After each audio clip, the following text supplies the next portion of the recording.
ठीक है दोस्तों, आपका फिर से स्वागत है हमारे एक ट्रेडिंग ट्यूटोरियल्स के एक नए एपिसोड में। हमारे पिछले एपिसोड में हम जापानीज कैंडलस्टिक के बारे में बात कर रहे थे। मुझे याद है inverter, hammer, shooting star, hanging man. जो ये हमारा तीसरा एपिसोड होगा ये एनगल्फिंग के ऊपर और मॉर्निंग और इवनिंग स्टार्स के ऊपर में होगा। हम पूरी गहराई में जाकर के इसके बुलिश और बेरिश कैंडलस्टिक के बारे में हम देखेंगे, इनगल्फिंग, और उसके बाद में हम लोग मॉर्निंग स्टार और इवनिंग स्टार के बारे में बात करेंगे। तो फिर इंतजार किसका, आइए हम हमारे ट्रेडिंग ट्यूटोरियल में आगे बढ़ते हैं।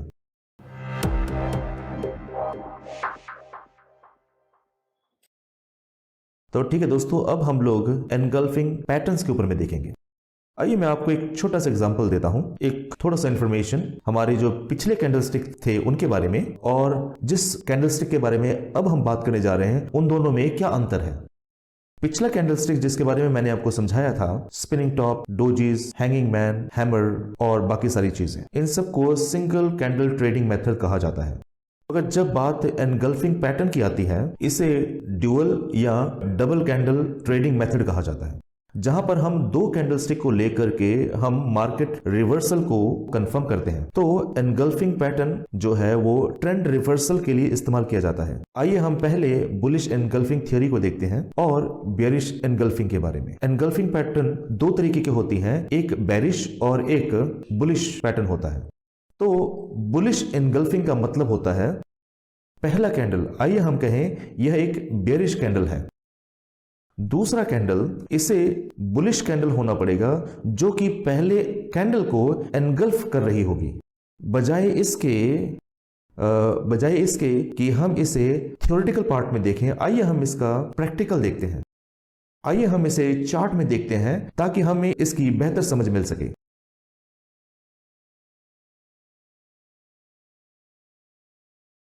तो यहां पर हम देख पा रहे हैं बेरिश एनगल्फिंग और बुलिश एनगल्फिंग। अब बेरिश एनगल्फिंग क्या होता है, अब ये एक हरे रंग का कैंडल है, उसके बाद हमारे पास में एक लाल रंग का कैंडल है जो कि पिछले कैंडल को एनगल्फ कर रहा है। क्या आप देख पा रहे हैं, जो पिछली कैंडल है वो दूसरी कैंडल के द्वारा एनगल्फ कर ली गई है और इसे बेरिश एनगल्फिंग कहा जाता है। अब बुलिश एनगल्फिंग क्या होता है, लाल रंग की कैंडल को एनगल्फ कर लिया गया है बुलिश कैंडल के द्वारा। क्या चीज को दर्शाता है, इस एरिया में सेलर्स ने अपना कंट्रोल जो बायर्स हैं उनके द्वारा गवा लिया है। माफ कीजिएगा, बायर्स ने अपना कंट्रोल सेलर्स को गवा लिया है। अब मार्केट नीचे की ओर आ रहा है। अब इस समय में जब मार्केट यहां आ जाता है, अब दोबारा बायर्स फिर से मार्केट को कंट्रोल कर पा रहे हैं। उसके बाद मार्केट ऊपर जाना शुरू कर देता है। मैं इसे डिलीट कर देता हूं, मगर जो यहां बात है वो ये है कि सबको बेरिश और बुलिश कैंडल के बारे में पता है जो मार्केट में कुछ समय से कार्य कर रहे हैं, मगर यहां पर एक ही चीज का अंतर है, उन्हें पर्टिकुलर रूल के बारे में पता नहीं है जिसके द्वारा हम बेरिश और बुलिश एनगल्फिंग में व्यापार कर सकते हैं। कैसे व्यापार कर सकते हैं, आइए मैं आपको बताता हूं, क्योंकि यह एक सीक्रेट है। ये वो है जिसे मैंने ढूंढा है, जबकि मैंने खुद प्रैक्टिकली ट्रेड किया है एनगल्फिंग पैटर्न का इस्तेमाल करते हुए। इसमें जो इंपॉर्टेंट पार्ट है जिसे हमें देखना है, जैसे कि हमने कहा था, यह आपका एनगल्फिंग कैंडल है, लाल रंग का जो है वो आपका बेरिश एनगल्फिंग कैंडल है। तो यहां पर जो सीक्रेट है, हर एक कैंडल जो पिछली कैंडल को एनगल्फ कर लेता है उसे एनगल्फिंग कैंडल करके कंसीडर नहीं किया जाता है, मगर सिर्फ वही कैंडल जो 150 टाइम्स पिछली कैंडल से बड़ी होती है, 150 टाइम्स। अब हो सकता है कि आप कंफ्यूज हो कि ये 150 टाइम्स क्या होता है जो कि पिछली कैंडल से बड़ी हो। आइए मैं आपको बताता हूं। आइए हम कहें मार्केट ऊपर की ओर जा रहा है और हमारे पास में हरी कैंडल है जो कि बायर्स को दर्शा रही है, मगर आइए हम कहें कि ये पूरी कैंडल का जो साइज है वह 10 पॉइंट है, 10 पॉइंट या आप जो कुछ भी कहें वो हो सकता है। अब यहां पर जो है, जो दूसरा बेरिश एनगल्फिंग कैंडल है, वहां पर क्या होना चाहिए, इससे तो 150 टाइम्स अपनी पिछली कैंडल से बड़ा होना चाहिए। इसका मतलब है इस दूसरी कैंडल को, यह लाल रंग की कैंडल, यह ग्रीन कैंडल 10 पॉइंट है, अब 150 टाइम बड़ी, इसे 15 पॉइंट्स मिनिमम होना चाहिए। अगर यह 15 पॉइंट है तभी इसे एनगल्फिंग कैंडल कहा जा सकता है। यहीं पर लोग गलती करते हैं, वह सिर्फ लाल रंग की कैंडल या दूसरी कैंडल को देखते हैं, या फिर वहां पर एक बुलिश कैंडल है जो कि पिछली कैंडल से सिर्फ थोड़ी सी बड़ी है, वह उसे देखते ही कह देते हैं कि ये एक बुलिश एनगल्फिंग है, और वह ट्रेड कर देते हैं और पैसे गंवा लेते हैं, क्योंकि उन्होंने प्रैक्टिकली इसे देखा नहीं है कि किस तरीके से हम इसे ट्रेडिंग में इस्तेमाल करें। मेरे तजुर्बे के द्वारा मैंने क्या सीखा है, किसी भी तरीके का कैंडल, आइए हम कहें अगर ये बेयरिश मून है और हमारे पास में बेयरिश कैंडल है, साथ ही साथ हमारे पास में बुलिश कैंडल है जिसे कि 150 गुना पिछली कैंडल से इसे बड़ा होना होगा। आइए हम इसे 10 पॉइंट लेते हैं, तो हमें इस कैंडल को कम से कम 15 पॉइंट्स होना चाहिए। और जैसे कि आप देख पा रहे हैं, अब इस कैंडल की बॉडी इतनी है, बस में कैंडल की बॉडी है, और आप देखेंगे कि इसका जो साइज है वो डबल है, तभी यह एक परफेक्ट बुलिश एनगल्फिंग होता है। यही वो तरीका है जिसके द्वारा आप कंफर्म कर सकते हैं एक बेयरिश और बुलिश एनगल्फिंग के लिए।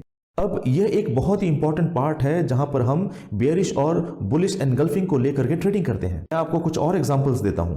अब इस एरिया में हम देख सकते हैं यहां पर एक बड़ी अप रैली है और हमारे पास में बुलिश कैंडल है, और उसके पीछे पीछे आप देख रहे हैं एक बेयरिश कैंडल है, जो कि देखिए आप इसे 20 पॉइंट्स कंसिडर कर लें। अब यह 30 पॉइंट्स है। अब यह कैंडल एनगल्फ्ड हो चुकी है, इसलिए मार्केट जो है वो नीचे की ओर आना शुरू कर देता है। और दूसरी सिनेरियो में यह 10 पॉइंट है और हमारे पास में 15 पॉइंट्स हैं। अब यह एरिया फिर से बुलिश एनगल्फिंग कहा जाता है। अब इस एरिया को अब बुल कंसिडर किया जाता है। अब बुल मार्केट को कंट्रोल कर रहे हैं। अब मार्केट ऊपर की ओर जाना शुरू हो जाता है। अगर फिर से क्या होता है, रेजिस्टेंस के पास में बियर मार्केट को कंट्रोल करना शुरू कर देते हैं, फिर से जहां पर बेयरिश एनगल्फिंग दोबारा शुरू हो जाती है। तो अब बियर्स मार्केट को कंट्रोल कर रहे हैं। अब फिर से ये मार्केट को नीचे की ओर ले आते हैं। अब बुल्स मार्केट को दोबारा कंट्रोल करना शुरू कर देते हैं यहां तक, मगर इसमें क्या है, यह कुछ दूर ऊपर जाने के बाद यहां पर आपको एनगल्फिंग पैटर्न नजर आता है, बेयरिश एनगल्फिंग पैटर्न। अब यह करंट मार्केट है जिसे मैंने लिया है। अब फिर से पाउंड जो है वो बेयरिश मूव की ओर आगे बढ़ता है। अब यह एक बार फिर से बेयरिश एनगल्फिंग पैटर्न है, आप इसे देख सकते हैं। अब यही वो तरीका है जिसके द्वारा आप बेयरिश और बुलिश एनगल्फिंग तरीके का इस्तेमाल कर सकते हैं। आप अंधाधुंध जा नहीं सकते, और आप देखें कि क्योंकि आपका ये जो कैंडल है वो पिछली कैंडल से बड़ा है, और आप कहना शुरू कर दें कि ये एक बेयरिश एनगल्फिंग है या बुलिश एनगल्फिंग है। नहीं, इसके पास एक रूल है। हर एक ट्रेडिंग मेथड में कुछ तरीके के रूल्स हैं और उसके साथ डिसिप्लिन ऐड किए हुए हैं। तो मेरे तजुर्बे के द्वारा मैंने इसे देखा है, चाहे वो कोई भी कैंडल हो, अगर कोई कैंडल 150 टाइम्स अपनी पिछली कैंडल से बड़ी होती है, इसी को ही हम एनगल्फिंग कैंडल के जैसा कह सकते हैं। आशा करता हूं ये चीज आपकी मदद करेगी। और एक और चीज है जिसे आप सबको बहुत केयरफुल रहना होगा, वहां पर आपको फॉल्स एनगल्फिंग पैटर्न नजर आएंगे। आपने चाहे जितने भी एनगल्फिंग पैटर्न्स देखे हों, फिर भी वहां पर आपको एक थोड़ा सा अंतर नजर आता है, जिसे कि हम यहां पर फॉल्स एनगल्फिंग पैटर्न कहा जाता है। अब हमें इसे पहचानना होगा।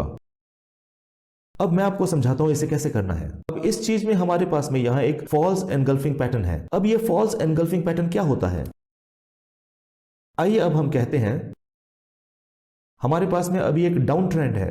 डाउन ट्रेंड के अंत में क्या होता है, अब ये जो काली कैंडल है ये दूसरी कैंडल के द्वारा एनगल्फ कर ली जाती है, जो कि एक बुलिश कैंडल है। क्या आप समझ गए? अब यह कैंडल बड़ी है अपनी पिछली कैंडल से, तो लोग ये सोचते हैं कि अच्छा मार्केट तो अब ऊपर जाएगा, यही वो जगह है जहां पर आमतौर पर लोग गलती करते हैं। वह सिर्फ कैंडल का साइज देखते हैं, वह इस निचोड़ पर आ जाते हैं कि यह एक बुलिश एनगल्फिंग है और हमें खरीदने के लिए चले जाना चाहिए। नहीं, ये इस तरीके से काम नहीं करता है। अब क्या होता है, इसके लिए कुछ रूल्स हैं। अब एनगल्फिंग पैटर्न का जो रूल है, पिछली कैंडल का लो, आप देख पा रहे हैं, पिछली कैंडल का जो शरीर है और दूसरी कैंडल का शरीर उसे इक्वल होना होगा। अब आप इसे देख रहे हैं कि ये मूव जो है वो गैप डाउन है। अब यह कैंडल यहां पर आके बंद हो जाता है। एक मिनट, अब यह कैंडल बंद हो चुकी है इस दाम में। अब यह कैंडल इस दाम पे खुलती है। अब यहां पर क्या है, यहां पर एक गैप नजर आ रहा होगा इसके खुलने में और इसके बंद होने में। इसका क्या रूल है, बुलिश एनगल्फिंग में वहां पर आपको गैप डाउन नहीं मिलेगा। अगर मार्केट जाता है, आइए हम कहें, मैं आपको एक उदाहरण में दिखाता हूं। हमारे पास में डाउन ट्रेंड है, हमारे पास में बियरिश कैंडल है, आप इसे बियरिश कैंडल मान लीजिए, और उसके बाद में हमारे पास में बुलिश एनगल्फिंग कैंडल है। अब यहां पर क्या पॉइंट है, चाहे कि यह एक बुलिश एनगल्फिंग बड़ी कैंडल है, अगर इसका बंद होने की कीमत और इसके खुलने की कीमत ये बराबर नहीं है। पहले से ही मार्केट जो है वो नीचे आ गया था, उसके बाद में ये ऊपर की ओर को चला जाता है। तो वहां पर क्या है, ग्रीन कैंडल नजर आती है और बायर्स इसको एनगल्फ करना शुरू कर देते हैं। मगर यहां जो बात है कि यह कार्य नहीं करता है। हर बार ऐसा होता है कि ज्यादातर लोग इसके बाद में यहां पर लोग खरीदने को जाते हैं। अब क्या होता है कि मार्केट जो है नीचे की ओर आ जाता है। ये क्यों इस तरह से होता है, ये जो गैप है ये किस चीज को दर्शाता है, पहले से ही जो सेलर्स हैं मार्केट के ऊपर में वह कंट्रोल कर रहे हैं और उनके पास में, आइए हम कहें, एक बहुत बड़ा डाउनवर्ड मूव होता है। वह मार्केट को नीचे खींच सकते हैं, इसलिए वहां पर बहुत बड़ा गैप मिलता है आपको नीचे। और इस गैप डाउन के बाद में फिर भी जो बायर्स हैं वो मार्केट को कंट्रोल कर पा रहे हैं, समय को कंट्रोल कर पा रहे हैं और वह इस मार्केट को एक नई ऊंचाई पर धकेल पा रहे हैं, जैसे कि आप देख पा रहे हैं। मगर फिर भी सेलर अभी भी मार्केट को कंट्रोल कर रहे हैं। अब यह क्या दर्शाता है, अब यह इस तरह से क्यों हुआ, एक गैप डाउन के बाद मार्केट ऊपर की ओर जाता है, फिर उसके बाद मार्केट नीचे की ओर गिरना शुरू कर देता है। अब मार्केट ऊपर की ओर जाता है और उसके बाद क्या होता है, यह नीचे की ओर आ जाता है। अब यह ऐसा क्यों होता है, अब यह किस चीज को दर्शा रहा है कि बायर्स ने इसे अब ऊंचे दामों में खरीदा है या फिर सेलर्स ने इसको ऊंचे दामों में बेचा है अपनी प्रॉफिट को वह बुकिंग करने के द्वारा। अब क्या होता है, कुछ तरीके का लेवल, अब यहां पर सेलर्स अपने प्रॉफिट को बुक करना शुरू कर देते हैं और जब सेलर्स अपने प्रॉफिट को बुक करना शुरू कर देते हैं मार्केट ऊपर की ओर उठना शुरू हो जाता है। और जब मार्केट ऊपर की ओर उठना शुरू हो जाता है फिर क्या होता है, सेलर्स फिर मार्केट के अंदर आते हैं, क्योंकि ये लोअर हाई होता है। जो भी ट्रेंड करता है उसको पता होता है ये हाई है, इसे आप लो कह सकते हैं, और ये आपका लोअर हाई है। और इस लोअर हाई में नए बेचने वाले अंदर प्रवेश करते हैं। तो एक आदमी जिसने यहां बेचा है वो अपने प्रॉफिट को यहां बुक करता है। यह आपकी प्रॉफिट बुकिंग है। प्रॉफिट बुकिंग के बाद मार्केट अब ऊपर को जाता है और जहां पर मार्केट ऊपर जाता है उस अब नए सेलर्स अंदर प्रवेश करते हैं और मार्केट नीचे की ओर आता है। आप समझ गए, इसी तरीके से मार्केट कार्य करता है। जिन्होंने हमारी क्लासेस ली हैं वह इसे जानते हैं, मैं उसके बारे में अभी बात करना नहीं चाहता। अब हम बस सिर्फ एनगल्फिंग पैटर्न के बारे में बात करेंगे। अब क्या होता है, इस सिनेरियो में क्या होता है, सेलर्स ऑलरेडी डोमिनेट कर रहे हैं, इसीलिए यहां पर गैप डाउन है। गैप डाउन के बाद में अब यह वो जगह है जहां पर सेलर्स के लिए प्रॉफिट बुकिंग एरिया है। प्रॉफिट बुकिंग के बाद में बायर्स मार्केट को कंट्रोल करते हैं, मगर जब मार्केट ऊपर उठ जाता है और वह सेलर जिन्होंने अपने प्रॉफिट को बुक किया होता है वह अंदर प्रवेश करते हैं और सेलर्स जब अंदर आते हैं मार्केट फिर गिरता है। इसलिए यह सिनारियो कार्य नहीं करता है।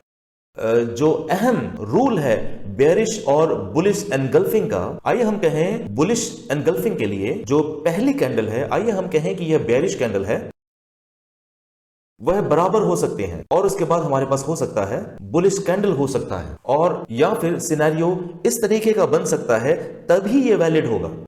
देखा आपने, यह बेयरिश कैंडल है, बियर्स, और यहां पर एक गैप अप हो सकता है। इस सिनेरियो में हमारे पास में यहां पर गैप अप है, यह आपका क्लोजिंग प्राइस है और यह आपका ओपनिंग प्राइस है, और ये आपके बुल्स हैं। अब गैप अप के बाद अगर वहां पर एनगल्फिंग है, तभी ये वैलिड माना जाता है। ये गैप अप इसलिए आता है क्योंकि बुल्स ज्यादा से ज्यादा मार्केट को कंट्रोल कर रहे होते हैं, उनके पास में हायर वॉलेटिलिटी होती है, और वह मार्केट को इतने जोर से पुश करने की कोशिश कर रहे होते हैं, इसलिए ये आपको एक गैप देता है। इसलिए आपके पास में एक गैप अप था, वहां पर एक गैप अप है, और उसके बाद में यह एनगल्फिंग पैटर्न को बनाता है, जबकि यह पैटर्न इसे प्रू बुलिश और बेरिश एनगल्फिंग करके माना जाएगा, जबकि वहां पर गैप डाउन है, और जब उसके बाद मार्केट एनगल्फिंग पैटर्न को बनाता है, वहीं पर ऐसा होता है कि जो सेलर्स हैं वो बायर्स को धोखा देने की कोशिश करते हैं। वह सोचते हैं कि मार्केट अब ऊपर जाएगा, और जब आप लोग इसे खरीदने जाएंगे वह बेच देंगे, क्योंकि उन्हें बायर्स की जरूरत है ताकि उनके जो सेल ऑर्डर्स हैं उन्हें वह ट्रिगर कर सके। यही वो तरीका है जिसके द्वारा ये सारा मैनिपुलेशन होता है मार्केट में। अब हम वो जो बैंक मैनिपुलेशन है उसके बारे में, बाकी चीजों के बारे में अभी नहीं जाएंगे। अब इस वक्त हम सिर्फ एनगल्फिंग पैटर्न को देखेंगे। आपने बुलिश को देख लिया है, और अब हम बेयरिश एनगल्फिंग को देखेंगे। जैसे कि आप देख पा रहे हैं, यह वैलिड नहीं है, क्योंकि मार्केट जब ऊपर चला जाता है, मार्केट आपको एक गैप अप देता है, और उसके बाद में वहां से यह आपको एनगल्फिंग देता है। उसके बाद मार्केट ऊपर जा सकता है और आपके स्टॉप्स को हिट कर सकता है, इसलिए आप बेचने को नहीं जाते हैं। जब आपको गैप अप मिले और उसके बाद में आपको बेरिश एनगल्फिंग मिले, अब यहां पर जो वैलिड पॉइंट है, आप कब एनगल्फिंग में ट्रेड कर सकते हैं। आप इसे बुलिश कैंडल मान लीजिए, उसके बाद में आपके पास में बेयरिश कैंडल है, जो कि पिछली ओपनिंग और क्लोजिंग के बराबर है, और जब ये बराबर होते हैं तब आप ट्रेड कर सकते हैं, या फिर आप तब ट्रेड कर सकते हैं जब यह गैप डाउन होगा। बेयरिश एनगल्फिंग, ये आपकी क्लोजिंग है, ये आपकी ओपनिंग है। ये किस चीज को दर्शाता है कि सेलर्स जो हैं अब मार्केट को कंट्रोल कर रहे हैं। तो यह वो दो एरिया है जहां पर आप ट्रेड कर सकते हैं, जो कि बुलिश और बेयरिश एनगल्फिंग है। आप तब व्यापार नहीं करते जबकि बेयरिश एनगल्फिंग के ऊपर गैप अप हो, और जब गैप डाउन हो बुलिश एनगल्फिंग के लिए। मैं आशा करता हूं कि ये जो ट्रेडिंग करते हैं उनको और समझ देगा, जो बुलिश और बेरिश एनगल्फिंग पैटर्न के द्वारा ट्रेडिंग करते हैं। तो यही वो तरीका है जिसके द्वारा हम ट्रेड करते हैं ट्रेड अचीवर्स में। यही वो तरीका है जिससे मैं अपने स्टूडेंट्स को सिखाता हूं, और यही वो तरीका है जिसके द्वारा वह ट्रेड करते हैं और प्रॉफिट कमाते हैं मार्केट में से। और यही वो तरीका है ट्रेड एनगल्फिंग पैटर्न का। अगली चीज जिसे हम देखेंगे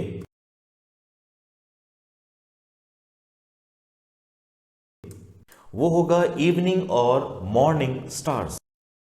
तो पिछली कैंडलस्टिक जिन्हें हमने देखा था वह दो कैंडल ट्रेडिंग मेथड थे, और अब जिस तरीके को हम देखने जा रहे हैं उसे ट्रिपल कैंडल ट्रेडिंग मेथड कहा जाता है। अब मॉर्निंग स्टार और इवनिंग स्टार को किस तरह से इस्तेमाल किया जाता है ट्रेंड रिवर्सल के लिए। अब ये आपके ट्रेंड रिवर्सल कैंडलस्टिक्स हैं। अब जो इसका रूल है वो ये है कि पहली कैंडल चाहे वो बुलिश हो सकती है या बेरिश कैंडल हो सकती है, और उसकी नेक्स्ट कैंडल जो है उसका बॉडी छोटी सी होगी, एक स्पिनिंग टॉप की तरह, दोनों ही बुलिश और बेरिश का। और जो तीसरी कैंडल होगी वो पहली कैंडल के मिड पॉइंट से बड़ी होगी। और अब यह एक ट्रेंड रिवर्सल कैंडल की तरह कार्य करता है। थियरीज को देखने के बजाय आइए हम देखते हैं कि यह चार्ट में कैसा नजर आता है। अब हमारे पास में यहां मॉर्निंग स्टार है और इवनिंग स्टार है। अब यह एक स्ट्रॉन्ग डाउनवर्ड मूव है, और उसके बाद में हमारे पास में एक सेल कैंडल है, और उसके बाद में यहां पर आपका एक रिवर्सल कैंडल है जो कि एक स्पिनिंग टॉप है। जैसे कि हमने अपने पहले एपिसोड में देखा था, ये आपका रिवर्सल कैंडल है, और रिवर्सल कैंडल के बाद तीसरी कैंडल आपकी एक बुलिश कैंडल होनी चाहिए। अब इस कैंडल को आपको एक माना जाएगा, ये आपकी दूसरी कैंडल है और यह आपकी तीसरी है। यहां पर 3 कैंडल के कंफर्मेशन की जरूरत होती है एक मॉर्निंग स्टार के लिए। जब एक मार्केट आपको बेयरिश कैंडल दे और उसके बाद में किसी भी तरीके का रिवर्सल दे, यह स्पिनिंग टॉप हो सकता है, यह डोजी हो सकता है, या फिर एक ड्रैगन फ्लाई डोजी हो सकता है मॉर्निंग स्टार के लिए। वहां पर हमारे पास हैमर्स होते हैं और इन्वर्टर हैमर भी हो सकते हैं। ये सारी चीजें यह रिवर्सल के तौर पर इस्तेमाल की जा सकती हैं। तीसरी कैंडल को बुलिश कैंडल होना पड़ेगा, तभी ये मॉर्निंग स्टार को बनाता है और उसके बाद में मार्केट ऊपर की ओर उठना शुरू हो जाता है। मॉर्निंग स्टार का क्या दर्शाता है कि सूर्य उदय होने वाला है, तो मार्केट अब ऊपर जाएगा। इस तरीके से इवनिंग स्टार के लिए यह एक बुलिश मूव होगा। यह आपकी पहली कैंडल है और हमारे पास में दूसरी कैंडल जो कि एक रिवर्सल कैंडल होगी, और उसके बाद में आगे जाके हमारे पास में तीसरी कैंडल है जो कि एक बेरिश कैंडल है। और इस सेटअप को हम बेरिश कैंडल सेटअप कहते हैं और इसे इवनिंग स्टार कहा जाता है। ये किस चीज को दर्शाता है कि सूर्य अब अस्त होने जा रहा है, सूरज को अब नीचे जाना होगा। आप समझ गए? यही वो तरीका है जिसके द्वारा जापानीज लोग अपने कैंडलस्टिक को नाम देते हैं। अब जो मॉर्निंग स्टार होता है वो ट्रेंड रिवर्सल को सेल ट्रेंड से बाई ट्रेंड की तरफ ले जाता है, मगर इवनिंग स्टार क्या दर्शाता है, वह बाई ट्रेंड से सेल ट्रेंड को जाता है। यही वो तरीका है जिससे मॉर्निंग स्टार इवनिंग स्टार कार्य करते हैं। जैसे कि मैंने पहले कहा था कि हर कोई जानता है कि मॉर्निंग स्टार और इवनिंग स्टार क्या होता है, मगर यहाँ पर क्या है कि वहां पर कुछ रूल्स हैं जिसे कि हमें मॉर्निंग स्टार और इवनिंग स्टार के लिए इस्तेमाल करना होगा। अब वह रूल क्या है, मैं अब आपको वह रूल्स बताऊंगा। जो सीक्रेट मॉर्निंग स्टार और इवनिंग स्टार के द्वारा ट्रेड करने का है वो यह है। अब यह आपकी पहली कैंडल है, यह आपकी दूसरी कैंडल है और ट्रिक तीसरी कैंडल से आता है। अब जो रूल है वो ये है, पहली कैंडल जो है वो बेयरिश कैंडल है और हमारे पास में यहां पर किसी तरीके का रिवर्सल कैंडल होना होगा। अब तीसरा एक अहम हिस्सा है जहां पर हम कंफर्म करते हैं कि यह मॉर्निंग स्टार है। अब इसे कैसे कंफर्म किया जा सकता है? तीसरा कैंडल, तीसरी कैंडल को पहली कैंडल से 60% उसे होना होगा। ना 60%। अब मान लीजिए यह कैंडल ऊपर से, यह मान लीजिए आप 20 पॉइंट्स है, यह 10 तक आ जाता है, तो इस तीसरी कैंडल को 60% बड़ा होना होगा। तब इसे 16 पॉइंट्स होना पड़ेगा ताकि आप कह सकें कि यह प्रॉपर वैलिड मॉर्निंग स्टार है। आप समझ गए? तीसरी कैंडल को या तो 60% या उससे ज्यादा होना होगा पहली कैंडल से। अब 20 से 10 तक 60%, हम इसे 16 कंसिडर कर सकते हैं। अगर यह मार्केट 16 या उससे ऊपर है तभी इसे मॉर्निंग स्टार कंसिडर किया जाएगा। बिल्कुल यही पैटर्न इवनिंग स्टार के लिए जाता है। आइए हम कहें यह आपका 10 है, मार्केट ऊपर 20 तक चला जाता है। आइए हम कहें यह आपका रिवर्सल कैंडल है, अब 20 से ये 12 तक आ जाता है। अब यह 60% से ज्यादा है, 12 यानी कि यह 80% है। यह 60% से ज्यादा है, 60% या उससे ज्यादा, तभी इसे इवनिंग स्टार कंसिडर किया जा सकता है। अब यह सही है, तो फिर गलत पार्ट क्या है? अब आप इसे अप ट्रेंड मान लीजिए। आपके पास यहां बुलिश कैंडल है, हमारे पास में यहां पर ह्यूज डोजी है,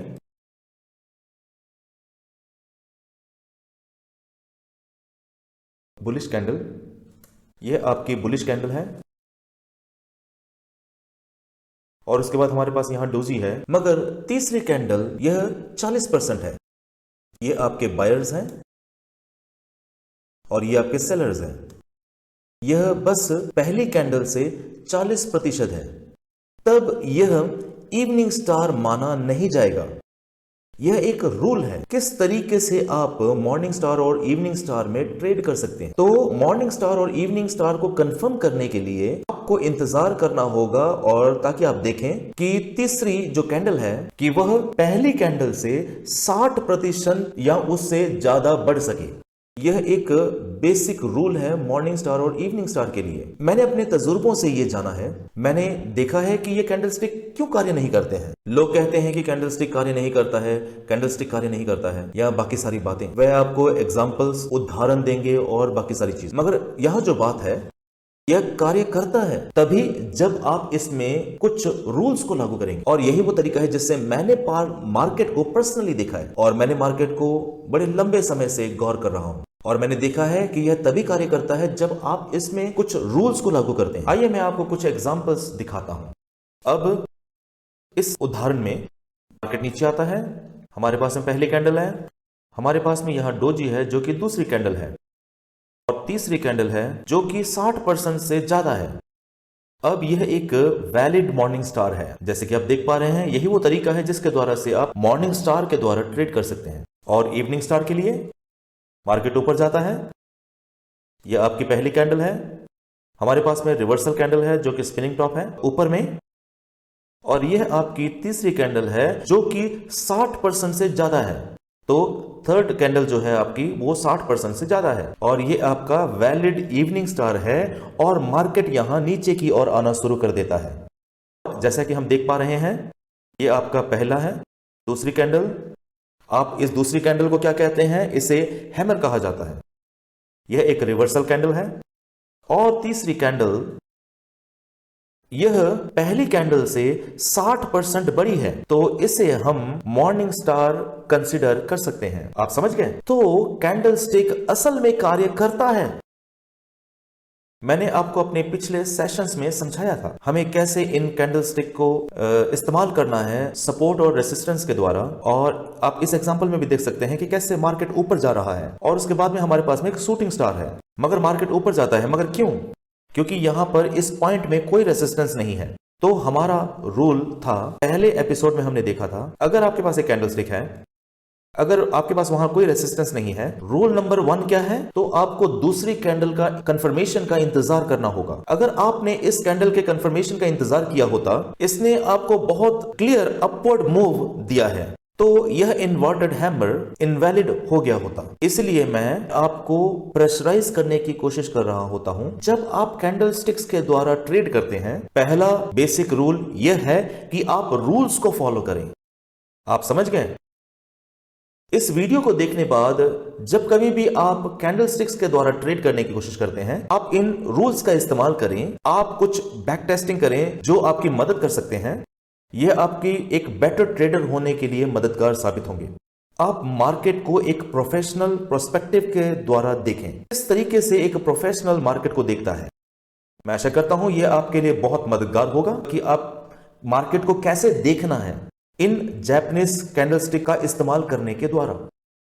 मैं आशा करता हूं कि आप लोगों ने इस वीडियो को एंजॉय किया होगा। आप किस तरीके से एनगल्फिंग पैटर्न के द्वारा ट्रेड कर सकते हैं, और मॉर्निंग स्टार और इवनिंग स्टार के द्वारा। मैं आशा करता हूं कि यह आपकी सहायता करेगा, और किस तरीके से आप इन जैपनीज कैंडलस्टिक का इस्तेमाल करने के द्वारा आप मार्केट में ट्रेड कर सकते हैं। मैं अब आपको अपनी अगली वीडियो में मिलूंगा। तब तक के लिए मैं आपसे विदा लेता हूं। मैं किशोर, आप सबका बहुत ही धन्यवाद है।